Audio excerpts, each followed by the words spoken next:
जय श्री कृष्णा दोस्तों, आप सभी का बहुत बहुत स्वागत है हमारे चैनल आयुष पल्लवी ब्लॉग में।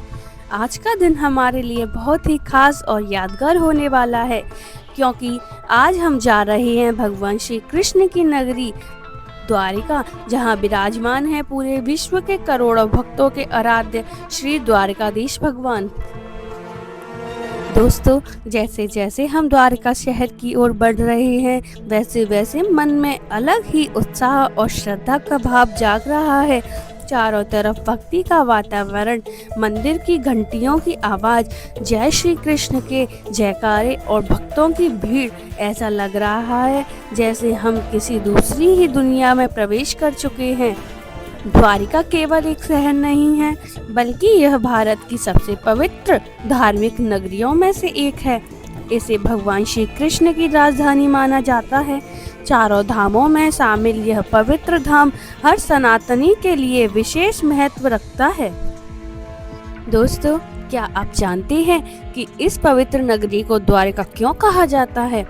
पौराणिक कथाओं के अनुसार, जब भगवान श्री कृष्ण ने मथुरा में बार बार होने वाले आक्रमणों से अपने लोगों की रक्षा करने का निश्चय किया, तब उन्होंने समुद्र के किनारे एक नई और सुरक्षित नगरी बसाई। यही नगरी आगे चलकर द्वारका कहलाई।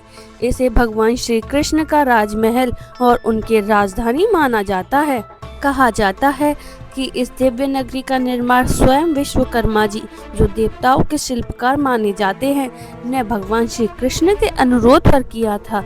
समुद्र देव ने भी इस कार्य के लिए भूमि प्रदान की थी। इसलिए द्वारिका को केवल एक नगरी नहीं, बल्कि दिव्यता और आस्था का प्रतीक माना जाता है।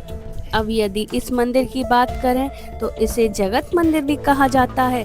वर्तमान मंदिर का निर्माण कई शताब्दियों पहले हुआ माना जाता है। मंदिर 5 मंजिला है और इसकी ऊंचाई लगभग 78 मीटर है। पत्थरों पर की गई बारीकी नक्काशी उस समय के अद्भुत शिल्प कौशल का प्रमाण है। मंदिर के पास बहने वाली गोमती नदी भी अत्यंत पवित्र मानी जाती है। अनेक श्रद्धालु यहाँ स्नान कर भगवान के दर्शन करते हैं। पास में स्थित गोमती घाट और सुदामा सेतु भी देखने योग्य स्थान है। अगर आप कभी गुजरात आए तो द्वारिकाधीश मंदिर के दर्शन अवश्य करें। यहाँ स्थान केवल एक मंदिर नहीं, बल्कि आस्था, इतिहास और संस्कृति का अद्भुत संगम है। दोस्तों, अब चलते हैं मंदिर परिषद की ओर। कृपया ब्लॉग में बने रहिए।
देख सकते हैं मंदिर के शिखर पर कुछ भक्त ध्वज को बदल रहे हैं।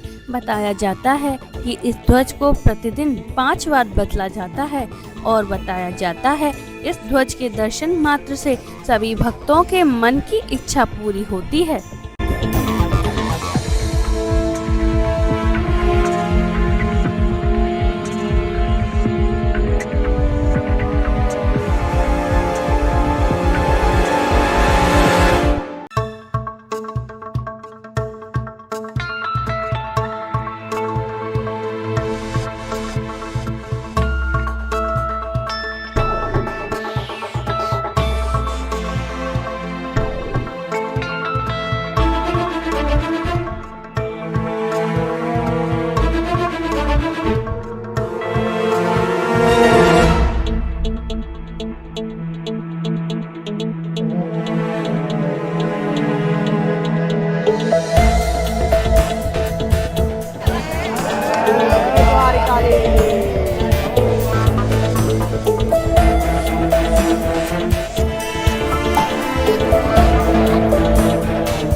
दोस्तों अब हम आ चुके हैं मंदिर के अंदर से दर्शन करके। दोस्तों द्वारिकाधीश मंदिर के अंदर मोबाइल ले जाना की अनुमति नहीं थी, इसलिए हम अंदर की वीडियो रिकॉर्ड नहीं कर पाए, इसलिए दिल से माफ़ी चाहते हैं। उम्मीद है आप हमारी मजबूरी समझेंगे। हम चाहते थे कि आपको मंदिर के अंदर के दिव्य दर्शन भी दिखाएं, लेकिन मंदिर के नियमों का सम्मान करते हुए हम रिकॉर्डिंग नहीं कर पाए, इसलिए क्षमा चाहेंगे। एक रात्रि द्वारिका में बिताने के बाद अब हम निकल पड़े हैं पवित्र बेट द्वारिका की ओर। पहले यहाँ पहुँचने के लिए नाव का सहारा लेना पड़ता था, लेकिन अब सुदर्शन सेतु ब्रिज बनने के बाद सड़क मार्ग से भी आसानी से बेट द्वारिका पहुँचा जा सकता है। समुद्र के बीच बना यह शानदार पुल सफर को और भी खूबसूरत बना देता है। दोनों तरफ फैला नीला समुद्र और बीच में गुजरती सड़क का नज़ारा बेहद मनमोहक लगता है।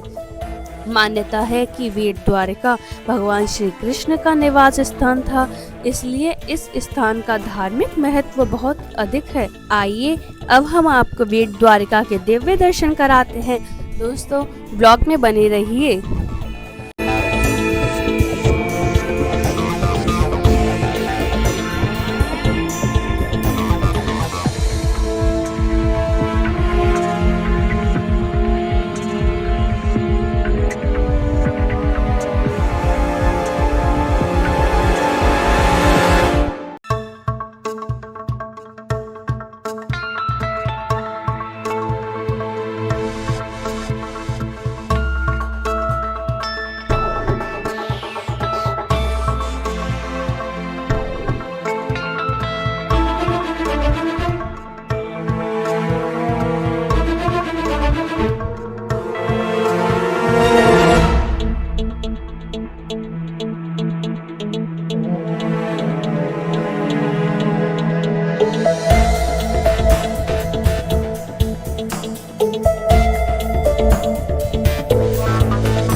समय हम बेट द्वारिका स्थित बाल हनुमान मंदिर में हैं। यह मंदिर भगवान हनुमान जी के बाल स्वरूप को समर्पित है और श्रद्धालुओं के बीच विशेष आस्था का केंद्र माना जाता है। मान्यता है कि भगवान श्री कृष्ण की नगरी की रक्षा के लिए हनुमान जी यहाँ विराजमान हुए थे। बाल रूप में उनके दर्शन करने से सहाय बुद्धि और सकारात्मक ऊर्जा का आशीर्वाद मिलता है। दूर दूर से श्रद्धालु यहाँ दर्शन करने और अपनी मनोकामनाएं लेकर आते हैं। मंदिर का शांत वातावरण और यहाँ की भक्ति मन को एक अलग ही सुकून देती है। यदि आप बेट द्वारिका की यात्रा पर आए तो इस पावन मंदिर के दर्शन अवश्य करें। आइए अब हम भी बाल हनुमान जी के दर्शन करते हैं और उनके आशीर्वाद की कामना करते हैं।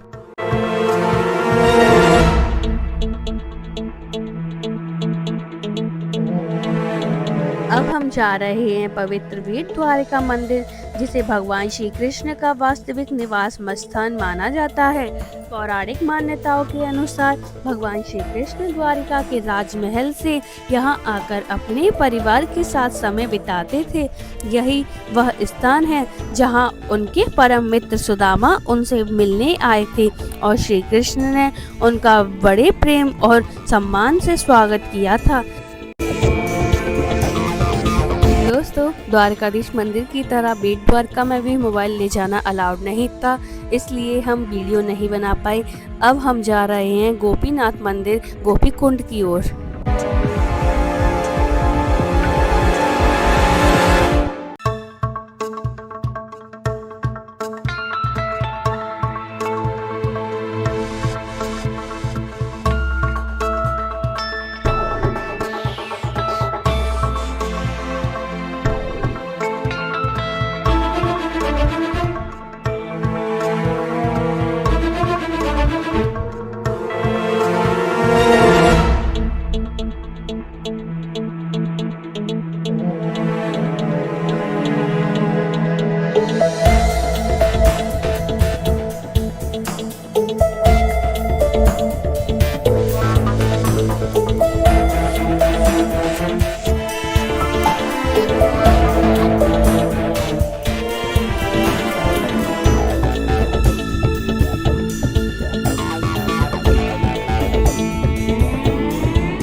गोपीनाथ मंदिर और गोपी कुंड, जो द्वारिका धाम के सबसे पावन और ऐतिहासिक स्थलों में से एक माना जाता है।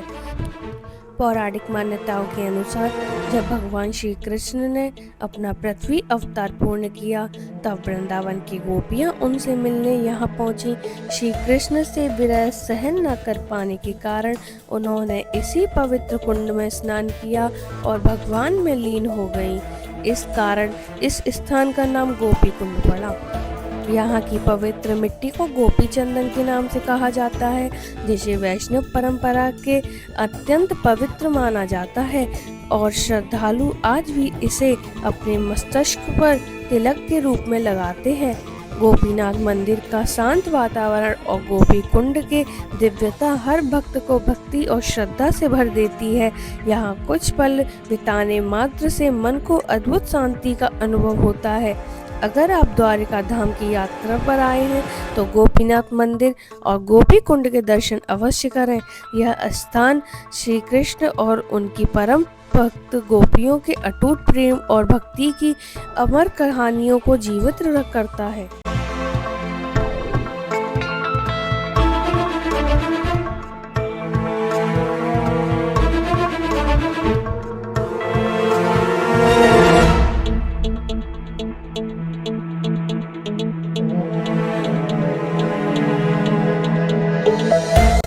दोस्तों, अब हम जा रहे हैं श्री नागेश्वर ज्योतिर्लिंग, जो भगवान शिव के 12 पवित्र ज्योतिर्लिंगों में से एक है। द्वारिका से लगभग 17 किलोमीटर की दूरी पर स्थित यह मंदिर श्रद्धालुओं की आस्था का एक प्रमुख केंद्र है। पौराणिक कथा के अनुसार भगवान शिव ने अपने परम भक्त सुप्रिया की रक्षा के लिए यहाँ ज्योतिर्लिंग के रूप में प्रकट होकर दारुक नामक राक्षस का संहार किया था। तभी से यह स्थान नागेश्वर ज्योतिर्लिंग के नाम से प्रसिद्ध हुआ और आज भी लाखों श्रद्धालु यहाँ भगवान शिव के दर्शन करने आते हैं। ऐसी मान्यता है कि सच्चे मन से यहाँ पूजा अर्चना करने से, भगवान शिव का आशीर्वाद लेने से भय, कष्ट और नकारात्मकता दूर होती है तथा जीवन में सुख, शांति और समृद्धि का आगमन होता है। मंदिर परिसर में प्रवेश करते ही भगवान शिव की विशाल और भव्य प्रतिमा श्रद्धालुओं का मन मोह लेती है। चारों ओर गूंजता ओम नमः शिवाय का जाप और यहाँ का शांत वातावरण मन को अद्भुत शांति का अनुभव कराता है। यदि आप द्वारिका धाम की यात्रा पर आए तो श्री नागेश्वर ज्योतिर्लिंग के दर्शन अवश्य करें। यह केवल एक मंदिर नहीं बल्कि शिव भक्ति, आस्था और आध्यात्मिक ऊर्जा का अद्भुत संगम है। चलिए अब हम भी भगवान भोलेनाथ के दर्शन करते हैं और उनसे सभी के सुख, शांति और मंगलमय जीवन की प्रार्थना करते हैं। हर हर महादेव, ओम नमः शिवाय।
दोस्तों अब हम पहुंच चुके हैं भटकेश्वर महादेव मंदिर, जो द्वारिका के समुद्र तट पर स्थित भगवान शिव का बेहद प्राचीन और अद्भुत मंदिर है। इस मंदिर की सबसे खास बात यह है कि यह चारों ओर से समुद्र से घिरा हुआ है। ज्वार के समय समुद्र का पानी मंदिर के चारों ओर कई बार शिवलिंग तक पहुंच जाता है, जबकि भाट के समय श्रद्धालु आसानी से मंदिर तक पहुंचकर भगवान शिव के दर्शन कर सकते हैं। यही अनोखा दृश्य इस मंदिर को और भी विशेष बनाता है।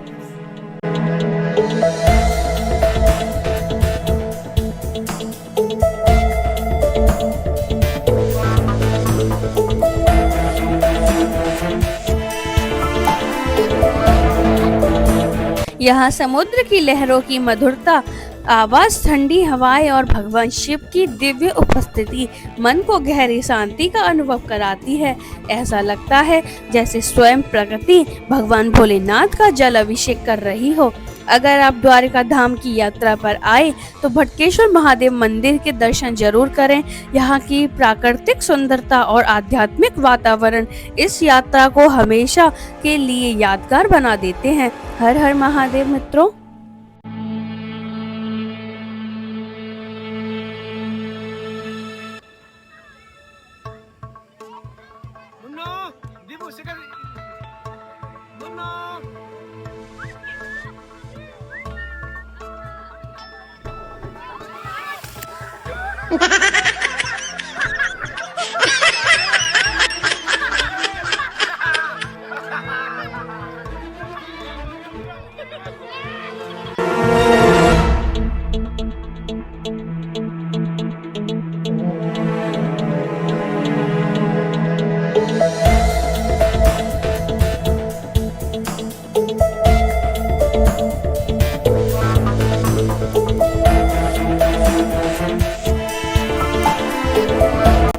दोस्तों, अब हम पहुंच चुके हैं रुक्मणी देवी मंदिर, जो द्वारका के सबसे प्राचीन और प्रसिद्ध मंदिरों में से एक है।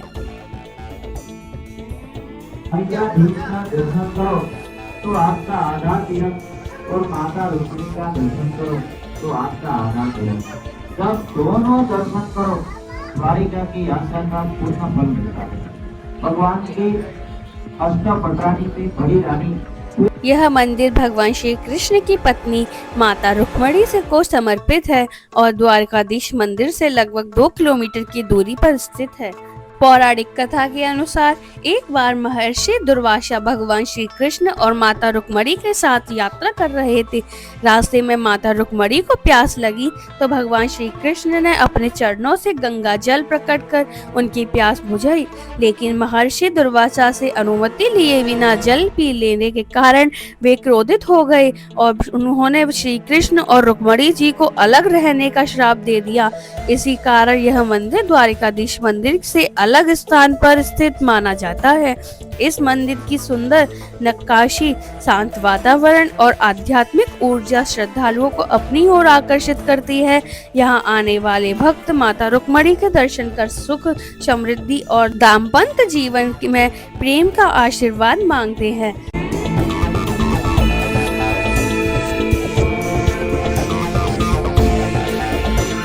अब हमारी द्वारका धाम की यह पावन यात्रा अपने अंतिम पड़ाव पर है। लौटने से पहले हम कुछ पल इस खूबसूरत द्वारका समुद्र तट पर बिता रहे हैं। समुद्र की लहरों की मधुर आवाज, ठंडी हवाएं और डूबते सूरज का मनमोहक नजारा इस यात्रा को और भी यादगार बना देता है। यहाँ आकर मन को अलग ही सुकून, शांति का अनुभव होता है। इन कुछ दिनों में हमने द्वारकाधीश मंदिर, बेट द्वारका, नागेश्वर ज्योतिर्लिंग, रुक्मणी देवी मंदिर, गोपी तालाब और भटकेश्वर महादेव जैसे पवित्र स्थलों के दर्शन किए। हर जगह का अपना इतिहास, आस्था और दिव्यता इस यात्रा को अविस्मरणीय बना गई। अगर आप भी द्वारिका आने का सोच रहे हैं तो यहाँ के इन सभी स्थानों के दर्शन अवश्य करें। यकीन मानिए यह यात्रा जीवन भर याद रहने वाला अनुभव बन जाएगी। अगर आपको हमारा ब्लॉग पसंद आया हो तो वीडियो को लाइक करें, शेयर करें और चैनल सब्सक्राइब करना ना भूलें। फिर मिलेंगे एक नई यात्रा और नई जगह के साथ। जय श्री कृष्णा, जय द्वारिकाधीश।